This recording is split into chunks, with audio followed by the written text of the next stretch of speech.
welcome to my channel. My name is Barbara and this is Barbara Talks Some More. This is my second channel, okay? I have my original first channel called Barbara Talks, so definitely check out that channel as well. Make sure you guys subscribe to both if you guys enjoy the type of content in terms of astrology. On this particular channel, I will be going over public natal chart readings as well as Sinistry readings and honestly whatever else comes through to talk about. So that'll be over here. And then on that first channel, which is Barbara Talks, I go over astrology in general, okay? So you guys can look at certain placements and aspects in terms of your own natal charts. Honestly, you can use astrology for pretty much anything, okay? So I have a bunch of videos on there. My main channel is operated by playlist, okay, as some of you guys know, my pride and glory. So in terms of the playlist, you guys can basically see what you guys want to learn about, okay? Select the playlist and your video should be in there. Also, if you guys are interested, let's say in Scorpio 8th house energy overall or Pisces and 12th house energy overall, I have specific playlists for you guys as well. So check out those. That's going to be on my main channel, okay?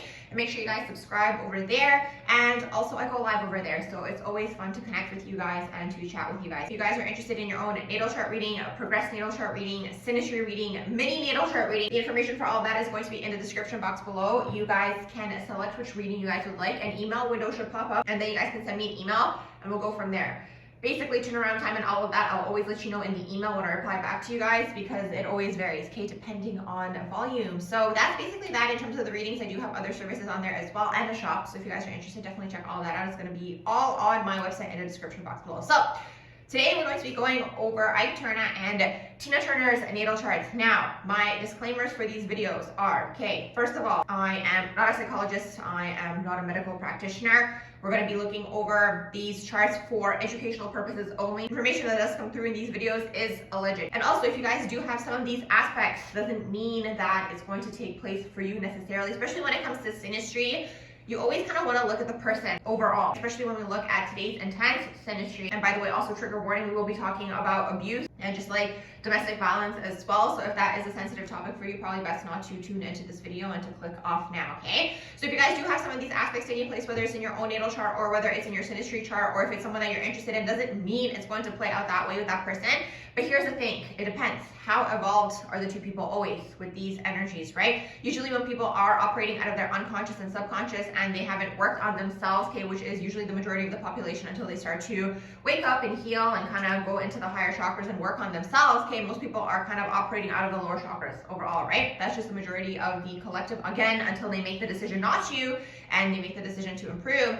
So unfortunately, a lot of the time these energies do tend to go into the shadow first, right? They tend to go into the shadow of the energies first, okay? Again, it doesn't mean that that will always be the case. It's a case-by-case scenario.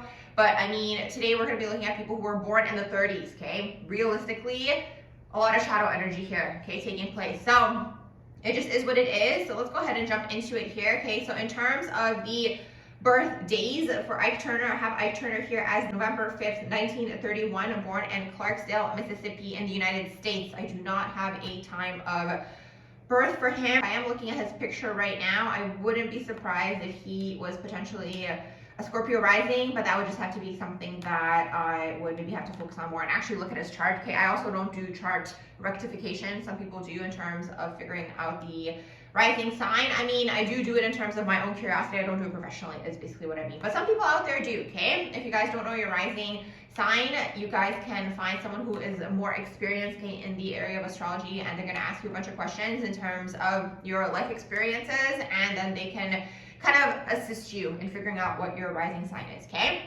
Now, that being said, we don't have a rising sign for Iketurner. Again, I am looking at his photo here. I do get heavy Scorpio energy, maybe Scorpio rising, but again, I'd have to focus on the energy. This would potentially put even his sun in the 12th house, which I could see this playing out for him if he had a lot of 12th house energy.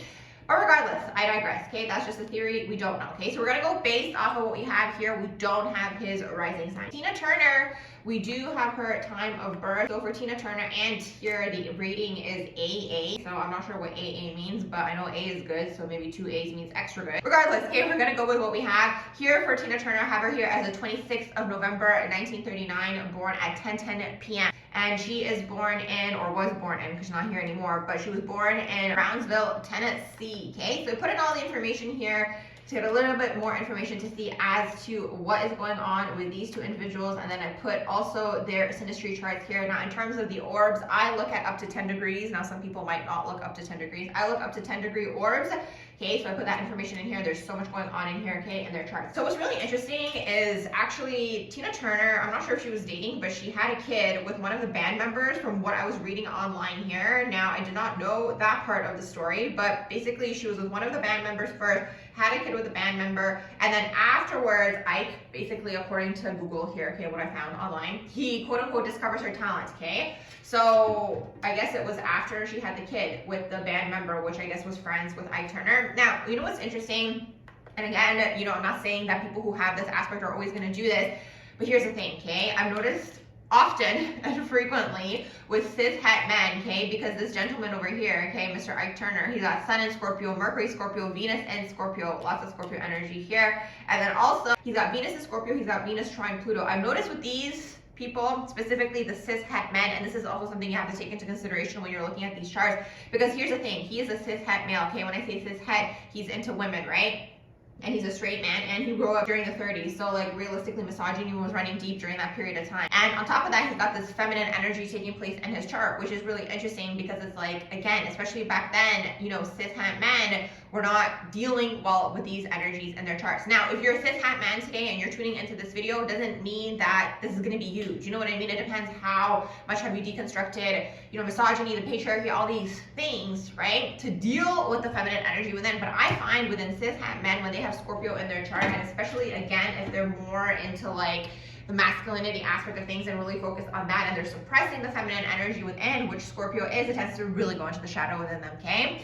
Within them, it tends to really go in the shadow, especially again, this is what I was getting at too with the Venus and Scorpio, Venus trine Pluto. These men, what I've noticed with them, they tend to be the types, and again, not everybody who has this, but a lot of them, what I've noticed, they tend to be the types who kind of want to steal somebody's girl, okay? That's what I've noticed with them. And then it's like they kind of steal the girl, they get her, but then they're kind of like paranoid then, you know, or they're like super jealous. Because like that Pluto energy, when it's in the shadow, and Scorpio in the shadow is jealous, is possessive, is controlling, is intense, okay? It can be really, really intense, this energy. And you know, again, if you have this in your natal chart and you are aware of these qualities within yourself, you have to basically work on that, okay, is basically what that is. If you have anything to do with the Scorpio energy, if you have anything to do with the Pluto energy, because a lot of the time this energy can also be covert, possessive. Now, the thing is, not everybody who has this is going to turn out being intense, right, and abusive, and like Iketurner, for example, right, because there's so many people in the world. But here is the thing, right, especially if he allegedly, again, was in this group with this band, okay, based off of what I read online, okay, and he quote-unquote took her, okay, from, you know, the other band member. Well, in this particular case, it's always at the back of the mind. And this is the thing with the Scorpio energy. This is why Scorpio needs to not do shady things, okay? Because when Scorpio does shady things, it puts them into even more of that paranoid energy, okay? And they really go into like the darkness of the Scorpionic Plutonian energy, and then they're paranoid, and then they're paranoid of losing the person. Now, in terms of with Tina and like I just like intuitively when I tap into them, I don't think he was paranoid that he would lose her. What I actually intuitively feel like in general with these two is like he saw within her what he could be, okay? Because when we look at Tina's chart over here, okay? Now I'm going into Tina's energy. She's like so much Sag energy, okay? She is pretty much a lot of Sag. She's got Sun in Sag, Mercury's in Sag, Venus is in Sag, okay? So this is a freedom-loving person, okay? So, you know, especially Sun in Sag, like this is someone who is like literally here to be a star. Obviously, again, not everybody who has Sun in Sagittarius is going to be a star. It depends on the rest of the energies in your chart. But it's like when you have Sun in Sagittarius, a lot of the time your personality tends to be larger than life, okay? You basically have that aura to you, okay? Sun in Sagittarius. Now, her rising sign is in Leo. You will see this a lot of the time with performers, okay? People who are on some sort of stage, musicians, performers. You will see this with, let's say, you know, motivational speakers. Like, again, this energy is meant to shine, and especially with the Sun in Sagittarius. Now, this is the thing too, what's interesting with a lot of these public figures, what I've noticed with them, a lot of the time you will see within their big three, they tend to have Leo or Aquarius or Gemini or Sag. That's just something that I've observed. Obviously, like, again, there's so many people who are in the public eye, but it's something that I've observed because, again, these energies really want to be seen, right? Especially Leo, the Leo energy wants to be seen creatively. So when you have the Leo rising, and especially if you're on this particular axis, okay, the Leo rising, okay, the descendant in Aquarius, then you have your IC in Scorpio, and then you have your midheaven in Taurus. You'll see this a lot of the time with actors, actresses, musicians, entertainers, performers, especially, again, because the Leo rising wants to be seen. The fourth house, which kind of gives you the undertone of having a moon and Scorpio, okay, is kind of like the creativity, you know, aspect to you. You've gone through a lot, and then you kind of channel that into some sort of art, okay, when you have this going on in your chart. And then the midheaven in Taurus is like, again, living the life of luxury and getting the wealth, and kind of like that's the energy that you put out there toward the world, okay? And then also the descendant being in Aquarius, this is usually detachment when it comes to relationships, or just like unique relationships, or like unconventional relationships. And if we look at actors and actresses, they might be married, or they might have a partner, but then it's like on set, they might be acting out, let's say, romantic scenes with another person. So it's like that part of the self kind of gets soothed. Sometimes within people, you will literally see them having like an unconventional type of lifestyle, whether they are, let's say, musician, performer. Now, in terms of Tina's chart, she's got a lot of Pluto aspects taking place here. So she got Sunshine Pluto, Moon sextile Pluto, Mercury trine Pluto, okay, and she even has Jupiter trine Pluto. A lot of Pluto aspects taking place here, okay? So it's like, yes, she's got the freedom-loving side, but she still has Plutonian undercurrents to her. And then on top of that, her fourth house is in Scorpio, right? Her fourth house being in Scorpio, boom, all of Ike's planets and placements go into her fourth house, okay? So now he feels like home to her, basically, right? Especially with the Sun, the Mercury, and the Venus, that's all going into her fourth house. Like, this is very much someone who is familiar to you. Now, what I will say also, okay, just more so psychically what's coming through, but a lot of the time when you have a familiarity with somebody, okay, they could actually be energetically following you from a previous lifetime, okay? This is a little bit more metaphysical. So like on the astral plane, they could be following you because it's like there could be this energy of just like them trying to deter you from your path, okay, which was kind of what he attempted to do here. Obviously didn't succeed, which is why this is such a great story, okay? She literally like broke free from all of this. I love this part of the story where it's like when she finally had enough, like I think she just left and she just went to like the closest hotel place and, you know, was like, I'll pay you guys later, I don't have any money. And I can't remember exactly what happened after that, but it's like, wow, like even bless those people, right, who assisted her in that part of her journey. So such a beautiful story of triumph, but intensity also, because in the earlier part of her life, basically her mom abandoned her. And that's what I was looking for, because what I remember, especially from the musical when I watched it, again, this was last year, but you know, what I had in my memory was like, I was thinking to myself and I was like, was she an orphan? Like, what was going on? And then I tried to remember, because again, this was like a while back. So I was like, did she have abuse taking place in the earlier part of her childhood? Now, you know, I didn't sit here and do like a whole research, you know, expedition to find all of this information. So I'm not sure about that. If she did have abuse in the early part of her childhood, I wouldn't be surprised. She's got the IC in Scorpio, right? But what I did find when I Googled it, okay, basically was that her mom abandoned her. Okay, so I'm literally reading this off of Google. I'm going to paraphrase a little bit because again, I don't know if I can like read word for word on here. But basically, when Tina was 11, the mom had left the husband and apparently the husband was abusive. So here's the thing, she grew up in that environment already, okay? IC in Scorpio, okay? Fourth house in Scorpio. Now here's the thing, just because you have an IC in Scorpio doesn't mean this is going to be you, okay? It doesn't mean this, but, okay, again, IC in Scorpio, tumultuous upbringing, okay? The fourth house is your home. It's a tumultuous upbringing. It's intensity around the home. Again, Scorpio is co-ruled by Pluto and Mars, right? The two most destructive planets, right? So with that being said, it's like, you know, it brings through intensity in one way, shape, or form, basically, okay? It brings through intensity around the home. And again, this is kind of what gives the individual who grows up in that environment, you know, a complex nature to them, right? It kind of allows them to basically get in tune with a lot of their feelings and a lot of their emotions, right? The depths of the self, okay, because of the environment that they were in. Also, they tend to be very psychic, usually because, again, the upbringing tends to be tumultuous, so you spend a lot of time out of your body, right? Because it's like you could be in fear, right? When you're in fear, you go into survival mode, kind of freeze up and you kind of leave your body, right? Energetically is something that tends to take place. So it's like there's also an intuition here that is taking place now. With that being said, okay, with that being said, all of his placements here, Sun, Mercury, and Venus go into her. They go into her fourth house. So it's like he's familiar to her. And especially just now what I read online, right? If she grew up in that type of environment, it's hard for you to break a pattern if you don't know the other side of that, is basically what that is, because everybody goes to what's familiar, right? Especially when it's something dark and intense, you're gravitating toward that because you don't know the other side. You know what I mean? You haven't experienced it. And like when these two got together, okay, because I was looking at that online too, she was only 17 when they got together and he was 25 years old, okay? And allegedly together, they were together here for 16 years. Wow, what a long karmic cycle. I'm curious to know. We have to get into like the depths of it to see, you know, in terms of transits and all these things, what took place when they got together and basically what could have taken place for them to break apart and break free.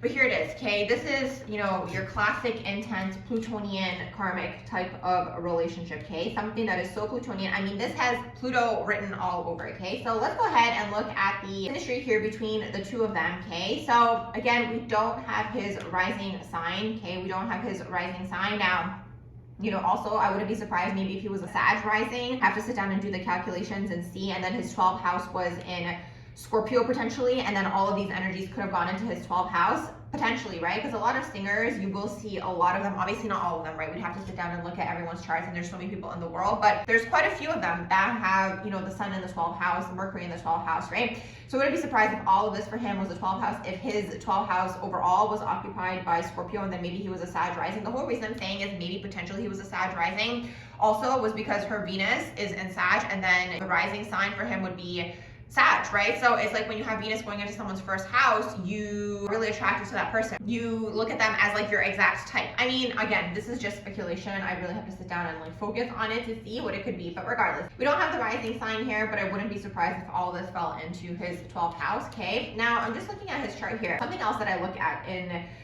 people's natal charts these days, especially when I see these intense cases, especially with the men, okay, again, this is hemp men, I always like to see what's going on with Chiron, okay? And most of the time with these abusive types of men or the red pill types of men, the men who have like a huge wound around women, they almost always, again, these are just like the public figures that I've looked at, especially in the current day and age, and maybe I could do a different video about that a different day, but almost always I've seen Chiron being aspected by the moon, okay? The moon being aspected by Chiron in one way, shape, or form. This is a wound around women, and then put that in combination with his Scorpio energy, bad news bears. If you stumble upon somebody, okay, in your day-to-day, and you look at this person and you don't feel like they are evolved, when I say evolved, they're not operating out of their heart space, they're operating out of their lower chakras, and you see a Chiron moon situation going on, if he's a cis-hemp man, okay, and you're into cis-hemp men, and especially if you find that in combination with Scorpio energy somewhere in his chart, I would say run, don't walk, in my opinion. Because it's like, again, if this person is not evolved, they're going into the shadow of Scorpio. They're looking for power and control, manipulation. These relationships can be really, really intense, okay? Because also, now going into the Sinistry aspect of things, right? They have a lot of Pluto aspects going on here between the two of them. And the way that it feels, just so you guys can maybe get like a sense of the energy so you can avoid it, so you don't have to end up in a 16-year cycle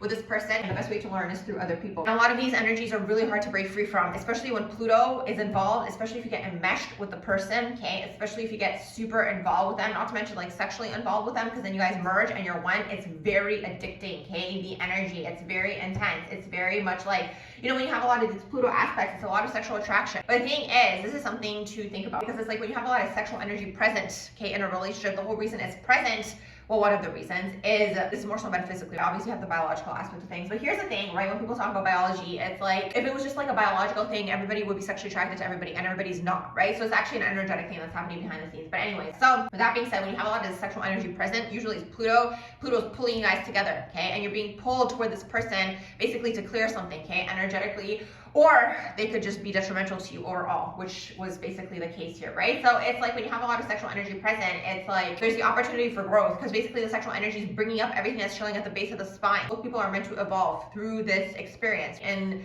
the best possible way. It doesn't have to be so extreme, but in the best possible way. But the thing is, for both people to evolve, both people would have had to do a certain level of work, okay, on themselves. So if you guys are tuning into this in the current day and you guys sense this with another person, the best thing to do in the early stages is see where is this person at, okay? Especially like, how are they dealing with this energy within themselves, especially if they're Scorpionic or if they're Plutonian themselves? Like, are they able to get in tune with their feelings? How do they express their anger? Are they violent? Are they aggressive? You know what I mean? Like, really exploring that in the early stages before you get emotionally invested, because Pluto, the way that it feels, you guys, is kind of like an energy vortex. It's like this vortex that's pulling you in, right? Now, some people might call this magnetic.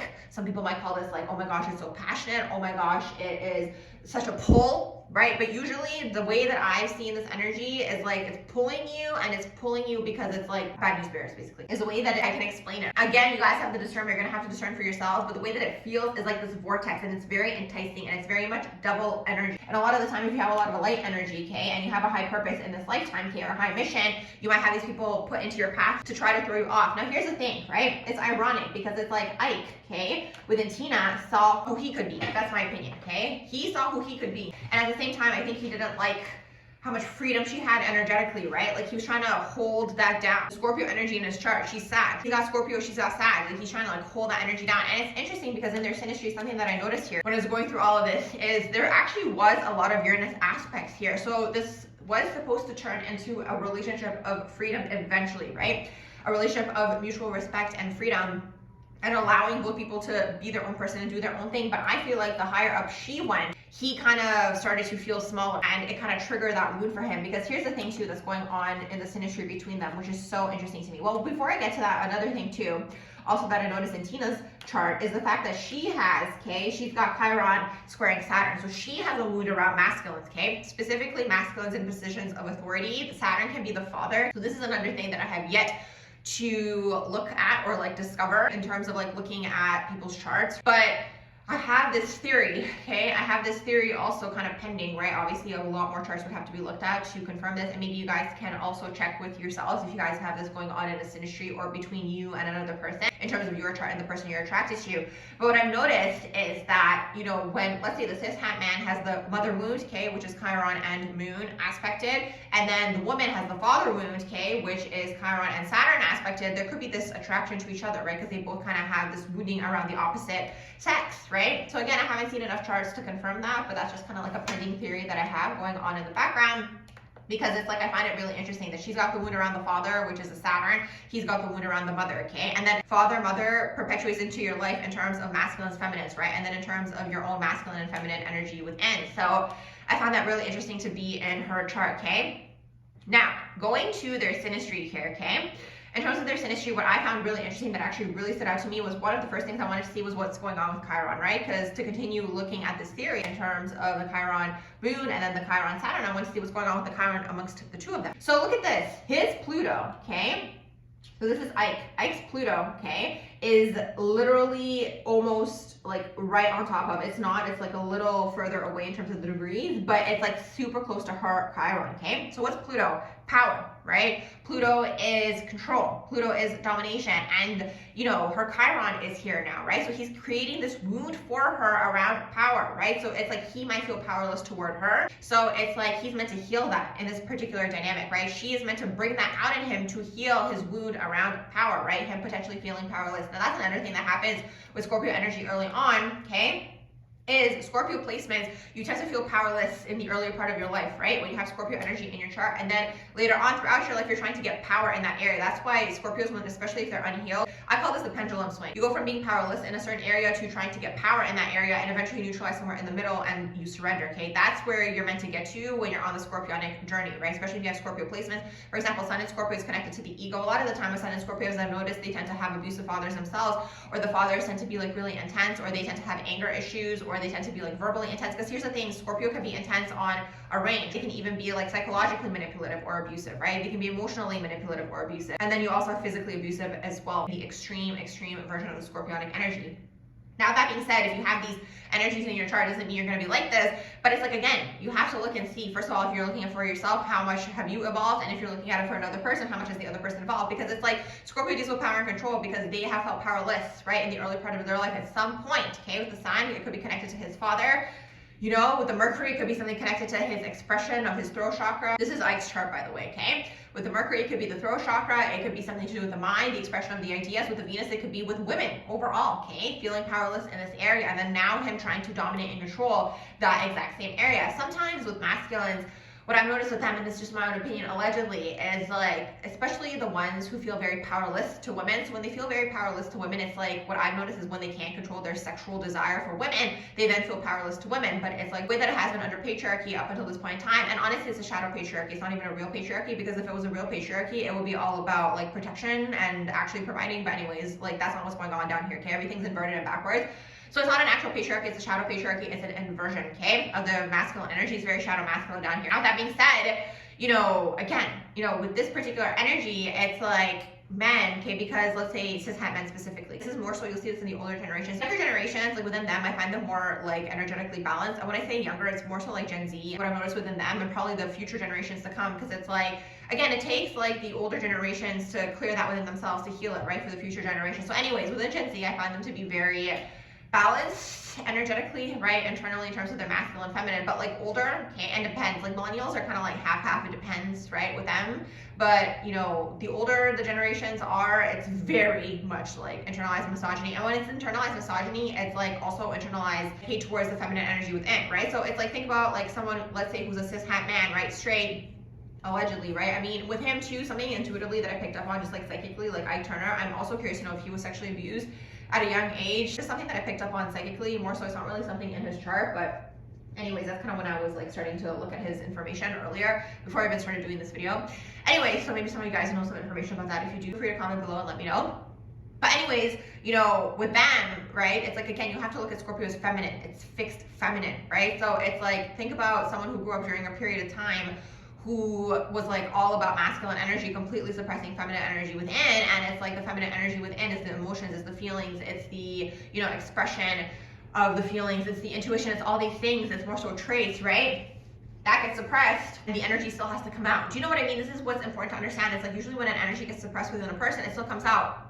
The other thing is it comes out usually in a shadow type of way or a shadow type of behavior. So anyways, all of that to say, with all this Scorpio energy he's got going on in his chart, he's got Sun in Scorpio, Mercury is in Scorpio, and then he's got Venus in Scorpio, and all of this is trining Pluto, okay? The Sun's trining Pluto, Mercury's trining Pluto, and Venus is trining Pluto. So that's intense, okay? That's basically like Scorpio on steroids, right? Because it's all now being aspected by Pluto. And then again, the Venus trine Pluto, it's just like, again, you know, maybe feeling powerless toward women. And like I mentioned, a lot of the time when men feel powerless toward women, it's like their sexual desire toward women.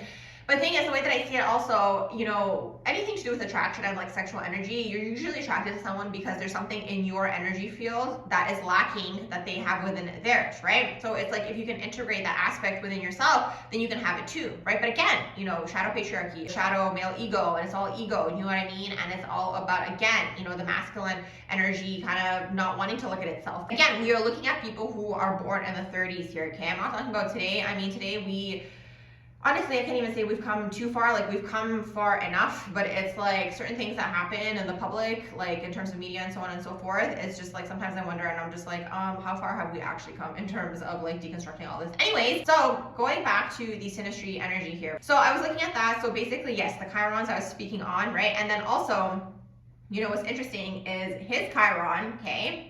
So his Chiron is basically on her Uranus, okay, almost, right? I mean, it's not exactly on there, but it's almost. Basically, it's conjuncting. It's a few degrees away. So basically, what's interesting here is like he was kind of meant to heal, right? Because this is the wound that he has, right? That she's kind of triggering within him, right? But also, like, the energy could kind of be interchanged between the two, right? Because eventually, like, when you're enmeshed with someone, you don't know whose is whose anymore. But basically, here is like that wound of just like not fitting in, being different, being unique, right? And then maybe finally feeling accepted, for example, okay, whether it's on his side or her side, it's because it's his Chiron, it's his wound, because it's his Chiron on her Uranus. Uranus is also generational, so it's like she's unconsciously in a way triggering this wound within him. So it's interesting to see what's going on with the Chirons here, because for him, she kind of triggers him to feel powerless. And it's like, again, in him trying to get power, he probably acted out. I'm not excusing anybody's behavior, by the way. I'm just looking at the charts here and basically saying like what could have taken place. So in his chart here, he also has Chiron sextile Pluto. So this makes sense, right? Because he already has the wound around power. He has a lot of Chiron aspects. He was a very wounded person, okay? So a lot of things that he was meant to clear in this lifetime. I can't really say that he fully cleared it because he died of overdose. And usually, like, if you go into the extreme addiction, it's because you're suppressing something within that you're not addressing and you're not clearing and you're not healing, right? Any form of addiction, but especially when it comes to substances and substance abuse. With that being said, it's like now he's gonna have to reincarnate again, basically, okay? That's kind of what I was getting at that. So he already has this in his chart, and it's really interesting because also at the same time, both of them have like their Chiron sextiling each other, right? So it's like there's a wounding here, okay? That is mutual, right? Like it's like same but different. Do you know what I mean? And it's interesting because remember how I say to you guys, like, I'm curious to know when the men have the Chiron and Moon aspect, if the women will have, let's say, Chiron and Saturn that get involved with them specifically, because it's like same but different. Do you know what I mean? It's like you guys kind of have the same wound going on. One of them is the mother wound, one of them is the father wound. So just theories and ideas. Now, getting into the natal chart itself here, or like the Sinistry here between the two of them, you know, it's interesting because it's like there's so much going on here. Like there's so much, usually with like Sinistry, you'll see that there's like a theme or like a pattern between the two people. There's a lot of Martian energy, there's a lot of Pluto energy, there's a lot of Venus energy actually that's taking place here, okay? The Venus, it's his Venus, okay? That's pretty much being aspected by her planets and her placements. So it's like, it's interesting because Venus can be how you love, okay? But it can also be your value system, which is interesting, right? So he saw a lot of value within her, okay? He basically saw a lot of value within her. So it's interesting because it's like his moon falls into her second house. So there it is. Okay, that's kind of how he saw. When you have an aspect going into the other person's second house, you kind of see value in this person, okay? So it's his moon that's going into his second house, but it's also his Neptune, right? So it's like, it's interesting because that's another thing that I noticed here between the two of them. There was a lot of Neptunian aspects, which is a lot of illusion, delusion, but also when you have Neptune aspects, for example, between the two of them here, okay, it's his Venus that's being aspected by her Neptune and her Uranus, okay? I wouldn't be surprised also if he cheated on her in the relationship. I mean, an abusive person tends to do that to try to like claim power over the other individual, okay, to kind of try to quote unquote show them like their place. That's like one of the tactics that these people do. But another thing that, you know, happens here is actually the Venus here. So it's his Venus is sextiling her Neptune, and I'm pretty sure that she's got this going on in her chart already. She has, okay, so in her chart she has a Venus Neptune aspect, but it's actually Venus square Neptune. When you have Venus square Neptune, it's like you idealize people, you see the best in that person. You don't see the person for who they are in front of you, you see them for who they could be. And I think this is also maybe what kept them together for so long, because she has this energy taking place not only in her chart, the Venus square Neptune, but also in the Sinistry amongst the two of them. It's like his Venus is sextiling her Neptune, right? So two things going on here, okay, two parts of the story. First of all, Tina, okay, probably saw the best in him, or she saw who he could be, or maybe he would be good and like nice and she would hold on to that. Here's the thing, I haven't read the whole biography, right? I saw some articles online where she kind of like really opened up about it, so I haven't read it, so maybe she did speak on this already, I'm not sure. But in terms of the aspects, right, and the natal chart here, this is I think what kind of kept her around, not to mention the Pluto energy, right? Because the Pluto is just like, it's really hard to break free from Pluto until you actually break free from it. Do you know what I mean? Because it's like, especially if you're used to the energy, you don't know what it's like outside of that. I hope that makes sense. Is the first thing. So it's hard to break free for that reason. You kind of get addicted to the chaos. I guess the term I'm looking for is trauma bond. And I'm not a psychologist, but it's a form of trauma bond that tends to get formed here, okay, between the two people. You almost become addicted to the high highs and the low lows. And then in a way, sometimes it can even turn into Stockholm syndrome, where it's like, you know, I'm sure you guys have heard those stories where you fall in love with the abuser or the person falls in love with the abuser. But yes, and again, I'm not sure if this was the case. I'm just saying like that's sometimes how Pluto can be when it's in the extreme shadow version, okay? So this is what's going on here also. Okay, so the other thing that I wanted to mention here in terms of their Sinistry, like the Venus sextile Neptune, so he idealizes her. Again, there could have been a lot of this like putting her on a pedestal, idealizing her, and then trying to break her down. Because like honestly, when I tap into the energy between the two of them, I think he was jealous of her talent. Like I think he idealized her and like worshipped her in a way, especially maybe in the earlier part of their relationship, because of the fact that she was who he could be. That's the way that I see this. I don't feel like it's a jealousy where it's like you feel like you're gonna lose the person. I feel like it's a jealousy where it's like you want to keep them around because it's literally like an energy siphoning type of thing, right? And I'm not sure if she became bigger than him when they were like operating together as a unit, like Iketurner and Tinaturner, because they kind of had their own little band thing going on together. But it's like, again, there was this jealousy because within him he wanted to be the star. It's like there's this aspect to him, right? And maybe it's connected to his powerless energy, maybe it's like the Chiron wounding, like whatever it is that's going on here. Like there's an aspect of him basically that's taking place where it's like he didn't think that he could do it on his own. And I'm looking at his chart here. He's got a lot of intensity. Here's the moon conjunct Neptune. That's the substance abuse, okay? So if you guys have Neptunian aspects taking place in your chart, sometimes even Pluto, trying to stay away from substances if that's possible, because this energy is always prone to substances and substance abuse. But like, look, he has Sun sextile Neptune. Like he would have been good on a screen, right? He has Sun square Jupiter. Like he has that energy of also larger than life in terms of his personality as well. But it's a lot of like him feeling powerless toward her, I find, and him not having the faith in himself that he could have done this on his own, okay? And this is connected something like for him, and honestly I think it's because of the Chiron trine moon, and I'm curious to know what happened in his upbringing and his childhood, right? Because otherwise we'd sit here all day, you know, me researching it, looking it up, and then coming back here. So maybe some of you guys know a little bit more information about this.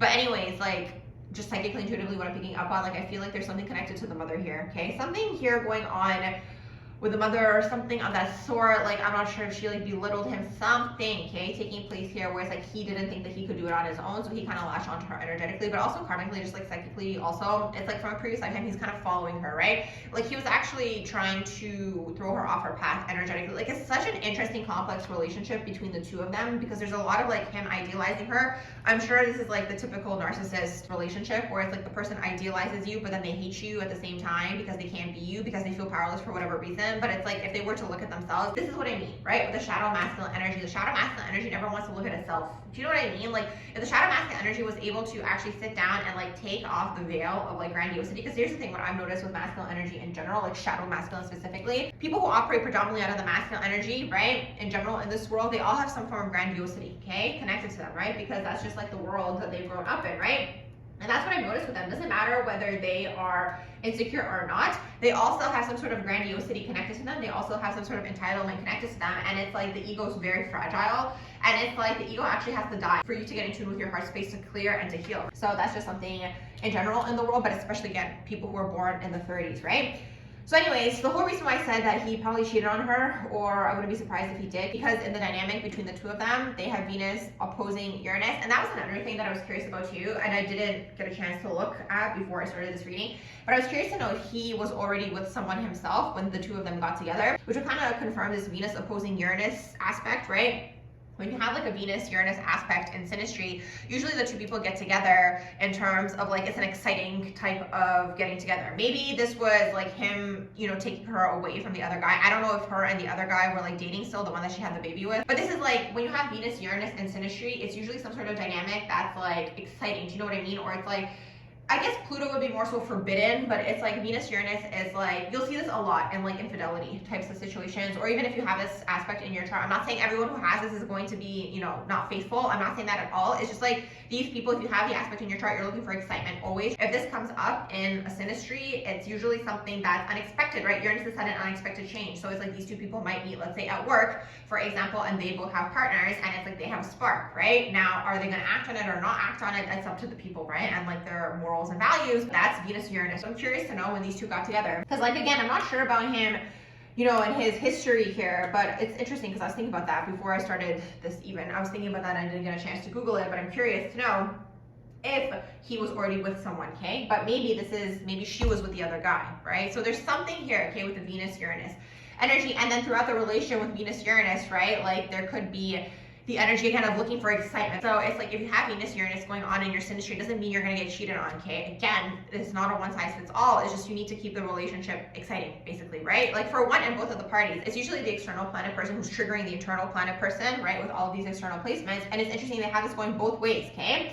Venus opposing Uranus in terms of his Venus opposing her Uranus, and then his Uranus opposing her Venus, right? So I wouldn't be surprised if this started, right, in terms of maybe they were with another person, right, or something of the sort, okay, excitement, okay, basically in the relationship. Now, again, this Venus sextile and Neptune is him putting her on a pedestal, him not seeing her clearly. She has this aspect in her chart, her not seeing him clearly, okay, in her own natal chart. And like with this energy, the way it's manifesting, just like intuitively as I'm tapping into it, it's like her seeing the best in him, who he could be, or his best moments, kind of hoping, sticking around, is he going to be better? And then maybe he gets a little better, and then he like turns around and like does that all over again. And honestly, another thing, what I will say too, is if you have Pluto aspects, let's say coming up in the Sinistry or even in your own natal charts, like, and if you're involved with someone, okay, who has Pluto either, again, in their natal chart in terms of aspects, or again, in the Sinistry between the two of you guys, and that person does substances, probably best to stay away from that person. I'm gonna say that right now, because the dark and demonic energy that comes through the person when there's a Pluto aspect going on is even more intense, right? It's almost like they get taken over. Or if they have addiction issues, or if they have some sort of energy that's like basically opening themselves up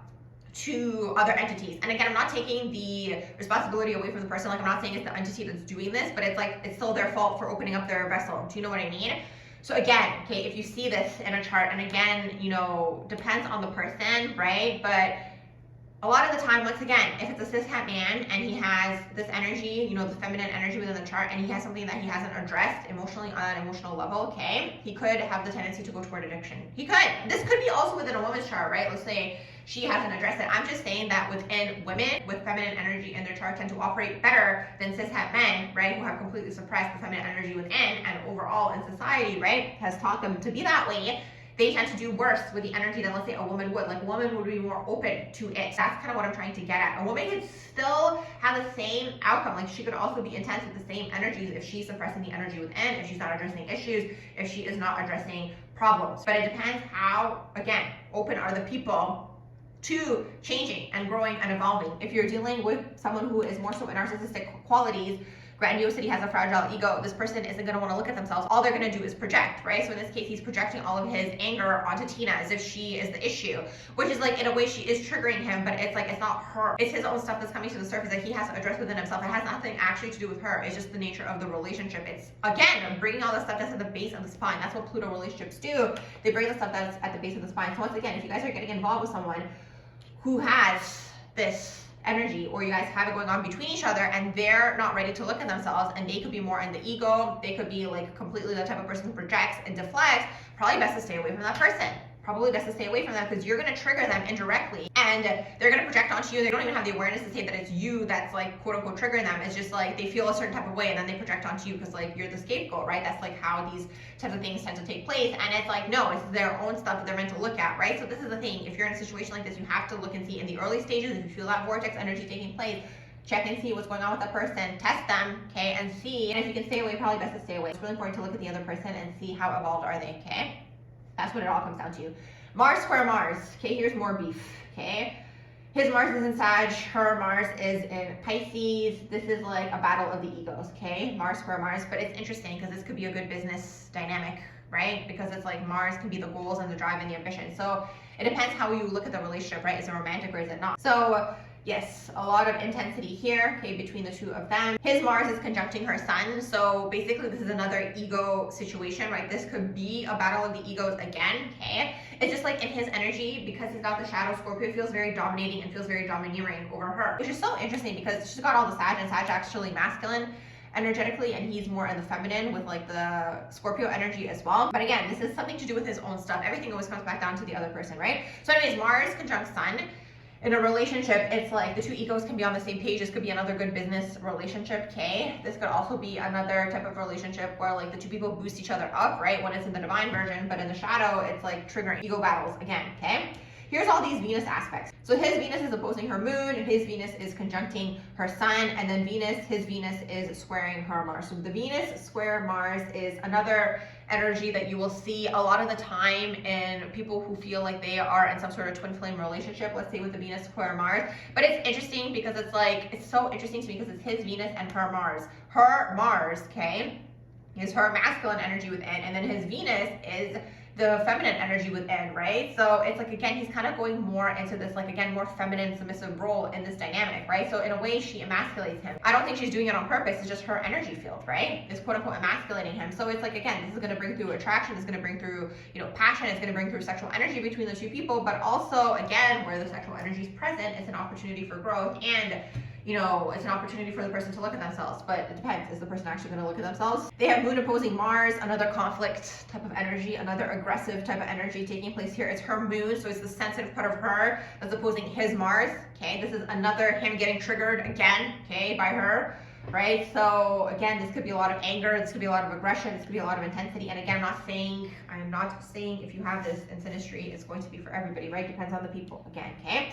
So here's all this Pluto energy, okay? I'm not going to go through each aspect in this video. I'm just kind of skimming over a lot of them, but I'm kind of pointing out the main ones probably that did bring through the aggression. Look at this. His Venus trining her Pluto. He is possessive of her. She behaves in ways unconsciously because it's her Pluto, okay? It's further away, right? It's generational. She behaves in ways unconsciously that triggers his Venus. Again, he has this in his own natal chart, right? Already, okay? In his own natal chart, he already has the Venus trine Pluto taking place, right? So this is something that he was meant to transmute. This is something that he was meant to heal, okay? Within himself already, she comes through, she's echoing this. This is called an echo, okay? She's echoing this energy for him, okay? He's meant to clear that, but again, what does he do? Projects onto her, okay? So bad news bears. Mars trine Pluto. Mars trine Pluto. Again, the Mars-Pluto aspects in relationships, something to pay attention to, okay? Because again, all these Pluto aspects could bring through passionate relationships. It could bring through a lot of sexual attraction. It could bring through a lot of healing. It could bring through a lot of intimacy, a lot of closeness, a lot of death and destruction, okay? Honestly, good thing that she got out of the situation, because it could have gone down south. Like, it could have gone really intense, okay? So that was like her higher self that finally left, okay? Because this energy, the Mars trine Pluto, any Mars Pluto, and it's his Mars, okay? So again, her Pluto, she behaves in ways unconsciously that triggers him, that triggers his ego, that brings his stuff to the surface, right? What does he do? Instead of looking at himself, projects onto her, okay? These are the two planets of aggression. Mars, which is like physical aggression, and then Pluto, which is just like intense, just like psychological, usually aggression, but Pluto can also be aggressive. It's the god of the underworld, right? It's like the shadow energy, right? So again, something to pay attention to if you see this in Sinistry, okay, with another individual. His Neptune is squaring her moon. Again, more delusion, not seeing the other person clearly, okay? A lot of these Uranus aspects taking place. I already spoke on the Venus and Uranus. They got So it's his Venus and her Uranus, okay? Same thing, actually, they have this going both ways. So his Venus opposing her Uranus, and then his Uranus trining Venus. I wouldn't be surprised, again, if they got together when they were maybe taken, or again, it was in an unexpected way, I guess, right? Also, Venus sextiling Neptune, okay? His Venus and then her Neptune, again, right? This is a lot of him idealizing her. And also, another way this energy could play out too is unconsciously she could behave in a way, and maybe in the beginning, maybe not throughout the whole relationship, but maybe it was throughout the whole relationship, because she unconsciously picks up on what he wants, what he desires, right? So unconsciously she could be trying to fit into a mold, okay, of like what he's looking for. Venus trine Jupiter, this is expansive relationships, okay? This is abundance in relationships. They also have a few Mars aspects taking place here. Mars trine Jupiter also, okay? This is another abundance energy, right, in terms of the goals and the ambition. So it makes sense why they got together, right, in terms of like work, in terms of money, okay? There's a lot of other Jupiter aspects here too. Also on her side, right, so her Venus is trining his Jupiter. So again, a lot of abundance here, right?